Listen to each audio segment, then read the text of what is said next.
আসসালামু আলাইকুম ওয়া রাহমাতুল্লাহি ওয়া বারাকাতুহু। আলহামদুলিল্লাহ, আল্লাহ পাকের লাখো কোটি শুকর যে আল্লাহ পাক রব্বুল আলামিন আমাকে আপনাকে জান্নাতের বাগান জালিসুর রহমানে আসার বসার তৌফিক দান করেছেন। এই কারণে সকলে দিল থেকে জবান খুলে শুকরিয়া জ্ঞাপন করি, সকলে বলি আলহামদুলিল্লাহ। প্রিয় সম্মানিত মুসলমান, যারা এখনো আপনারা এদিক সেদিক ঘোরাফেরা করতেছেন, অতি শীঘ্রই আপনারা প্যান্ডেলের নিচে চলে আসুন। এটা একটা জান্নাতের বাগান জালিসুর রহমান। এই বাগানে আসলে আপনাদের লস হবে না, ক্ষতি হবে না, বরং এই বাগানে কোনো ব্যক্তি যদি আসতে পারে তার জন্য অনেক উপকৃত রয়েছে, উপকার রয়েছে। সমস্ত কবিরা গুনাহকে আল্লাহ তাআলা মাফ করে দিবেন। সবাই অতি তাড়াতাড়ি আপনারা এইখানে চলে আসেন, কোরআন ও হাদিস থেকে কিছু আলোচনা শুনবেন।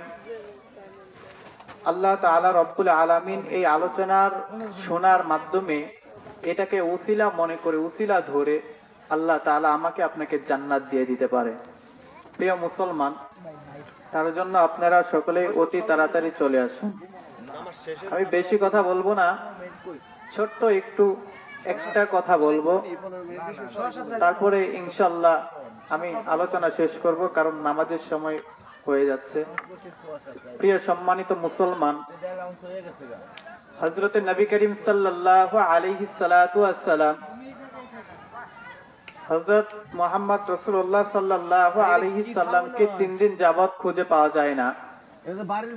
সাহাবায়ে কেরামগণ নবী করিম সাল্লাল্লাহু আলাইহি সাল্লাতু ওয়াস সালামকে খুঁজতেছিলেন। হযরত ওমর রাদিয়াল্লাহু তাআলা আনহু, আবু বকর এবং উসমান রাদিয়াল্লাহু তাআলা আনহু তিনজন মিলে নবী করিম সাল্লাল্লাহু আলাইহি সাল্লামকে খুঁজতেছেন। হঠাৎ করে তারা তিনজন সাহাবী বের হয়ে গেলেন, নবী কোথায়, নবীকে খোঁজার জন্য তিনজন যখন বের হয়ে গেলেন, চিন্তা করতেছেন নবী আমার কোথায়। এই চিন্তা করার পর হযরত ওমর রাদিয়াল্লাহু তাআলা আনহু বড় রাগান্বিত একজন সাহাবী,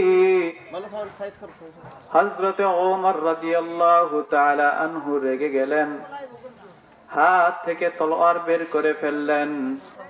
তলোয়ার বের করে বলতেছেন, এই মদিনার যত কাফিররা রয়েছে, শোনো শোনো, আমার নবীকে তোমরা কোথায় লুকিয়ে রেখেছো? এখনো সময় আছে, এখনো সময় আছে, আমার নবীকে তোমরা বের করে দাও। যদি নবীকে বের করে না দাও, আমার হাতের তলোয়ার থেকে কিন্তু তোমরা কেউ রেহাই পাবা না। সম্মানিত মুসলমান বন্ধু, যখন মাত্র এই কথা বলে ফেললেন, এই কথা বলার সাথে সাথে অন্য অন্য সাহাবায়ে কেরাম ডাক দিয়ে বলেন, ভাই ওমর, এত রাগান্বিত হলে হবে না। ভাই ওমর, এত রাগ দেখালে হবে না। আমাদের কাজ হলো এখন নবী কোথায়, নবীকে তালাশ করতে হবে, নবীকে বের করতে হবে। এই কথা বলে তিনজন সাহাবী রওনা দিয়ে দিল, বের হয়ে গেল আমার নবীকে খোঁজার জন্য। নবী কোথায়, নবী কোথায়, নবীকে খোঁজার জন্য বের হয়ে গেল। তিনজন সাহাবী দৌড়াতে শুরু করলো, নবী কোথায়। দৌড়াতে দৌড়াতে মদিনার শেষ প্রান্তে চলে গেলেন। যায়া দেখেন একজন রাখাল ছাগল বকরি চড়াইতেছে। সেই রাখালকে ওমর ডাকতে বলে, ও ভাই রাখাল, তুমি কি এই দিক দিয়ে আমার নবীকে দেখছো নি? রাখাল ডাক দিয়ে বলে, ও ভাই, ও হুজুর, নবীকে আমি তো নবীকে চিনি না। ওমর ডাক দিয়ে বলে, হাই হাই, কি বলে রাখাল নবীকে চিনে না? এই কথা বলার পর তিনজন সাহাবী আবার দৌড়ানো শুরু করলো। পিছন থেকে রাখাল ডাক দিয়ে বলে, হুজুর, একটু কথা শুনে যান, শুনে যান। ডাক দিয়া বলে, ভাই রাখাল তুমি কি বলতে চাও বলো, তাড়াতাড়ি বলো, আমার নবীকে খুঁজতে হবে। যেই সময় এই কথা বলে ফেললেন, ভাই রাখাল ডাক দিয়ে বলে, হযরত এই যে আপনি দেখতেছেন একটা পাহাড় রয়েছে, এই পাহাড়ের মধ্যে একজন ব্যক্তি, এত সুন্দর নূর দ্বারা ব্যক্তি, এত সুন্দর এক ব্যক্তি, নূরে নূরান্বিত চেহারা, ওই ব্যক্তিটা 3 দিন যাবৎ জার জার করে সিজদার মধ্যে পড়ে শুধু কান্না করতেছে আর ডাক দেয়া বলতেছে, ইয়া উম্মতি, ইয়া উম্মতি। যেই সময় এই কথা বলে ফেললেন, ওমর বুঝতে বাকি রইল না যে এটাই আমাদের নবী। মুসলমান বন্ধু, যেই সময় এই কথা বলে ফেললেন, নবীর খবর পাওয়া মাত্রই উমর পাহাড়ের দিকে রওনা হয়ে গেছে। রাখাল আবার ডাকতে বলে, হুজুর দাঁড়ান। বলে, কি হয়েছে, কি হয়েছে বলো।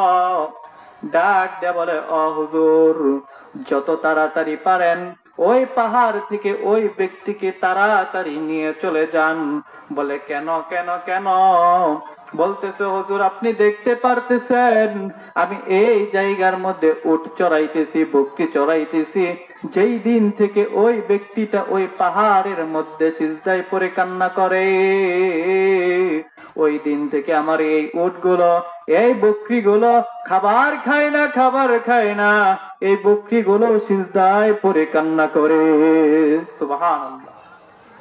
প্রিয় মুসলমান, দেখেন দেখেন, আজকে আমি আপনি মানুষ হয়ে আমার নবীকে চিনতে পারি না। আমি আপনি আজকে মুসলমান হয়ে আমি নবীকে চিনতে পারি নাই। কিন্তু দেখেন, ওই পশু পর্যন্ত আমার নবীকে চিনে ফেলেছে। ওমর সাথে সাথে ডাক দেয়া বলে, ভাই রাখাল তুমি আমার নবীকে চিনো নাই, তুমি মানুষ তবু আমার নবীকে চিনো নাই। দেখো দেখো, তুমি যেই বকরি গুলো পালতেছো, যেই ওট গুলো তুমি নিয়ে পালতেছো, এইখানে চড়ানোর জন্য নিয়ে আসছো, সেই বকরি, সেই ওট আমার নবীকে চিনে গেছে। সুবহানাল্লাহ। আজকে তোমার ভিতর আমার ভিতর কিসের অহংকার? মুসলমান, আজকে মরলে কালকে 2 দিন, কিসের অহংকার? মুসলমান, তুমি কিসের অহংকারী দেখাও? এখনো সাবধান হয়ে যাও, মৃত্যুর কথা স্মরণে নিয়ে আসো। মুসলমান, তাকায়া দেখো, দাদার আগে নাতি চলে যায়, বাবার আগে সন্তান চলে যায়, যায় কিনা?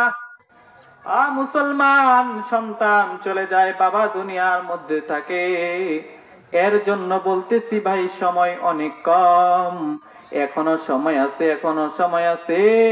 খাঁটি দিলে তওবা করো, আল্লাহর দরবারে তওবা করার পর খাঁটি দিলে তওবা করে আল্লাহর কাছে মাপ চায় না। আল্লাহ, জীবনে অনেক গুনাহ করেছি, আর গুনাহ করব না। মালিক, গুনাহ করতে করতে পাহাড় পরিমাণ গুনাহ করে ফেলেছি রে মালিক। এইভাবে আল্লাহর কাছে কান্না করো। এইভাবে কান্না করার পর আল্লাহর কাছে বলো, আল্লাহ দুনিয়াতে আর গুনাহ করব না। ও এলাকার মা, একদিন এই এলাকার মধ্যে তুমি এসেছিলে লাল শাড়ি পরে গো মা, আবার একদিন এই এলাকা থেকেই তুমি সাদা একটা কাপড় পরে ওই গুরুস্থানের দিকে রওনা হয়ে যাবা। ও মা, বেশি দিনের কথা নয়, তুমি এই এলাকার মধ্যে এসেছো লাল শাড়ি পরে। হিসাব করো, হিসাব করো, তোমার বয়স বেশি দিন হয় নাই এলাকার মধ্যে এসেছো। আবার হঠাৎ করে এলাকায় থেকে সাদা একটা কাপড় পরে ওই গেট দিয়ে তোমাকে বের করে অন্ধকার কবরে শুয়ে রাখবে। মা, এই চিন্তা করে গুনাহ থেকে ফিরে যাও। গুনাহ থেকে ফিরে স্বামীর খেদমত করো, গুনাহ থেকে ফিরে নামাজ আদায় করো, গুনাহ থেকে ফিরে আল্লাহর হুকুম মানো, গুনাহ থেকে ফিরে নবীর সুন্নাত তরিকায় চলো। ও মা, জান্নাতের আশা যদি করো, ও বাবা, জান্নাতের আশা যদি করেন তাহলে এখনো সময় আছে, এখনো সময় আছে। আপনি গুনাহ থেকে লিপ্ত, গুনাহ থেকে সরে যান, গুনাহ থেকে ফারেক হন। ফারেক হওয়ার পর আল্লাহর কাছে তওবা করেন। আল্লাহর কাছে তওবা করার পর আপনি আবার ইসলামের পথে ফিরে আসেন। আল্লাহু আকবার। প্রিয় সম্মানিত মুসলমান, সময় অনেক কম, যার কারণে আর বেশি আমি আলোচনা বাড়াবো না। এইখানে আমি আমার আলোচনা শেষ করব। আসসালামু আলাইকুম ওয়া রাহমাতুল্লাহি ওয়া বারাকাতুহু।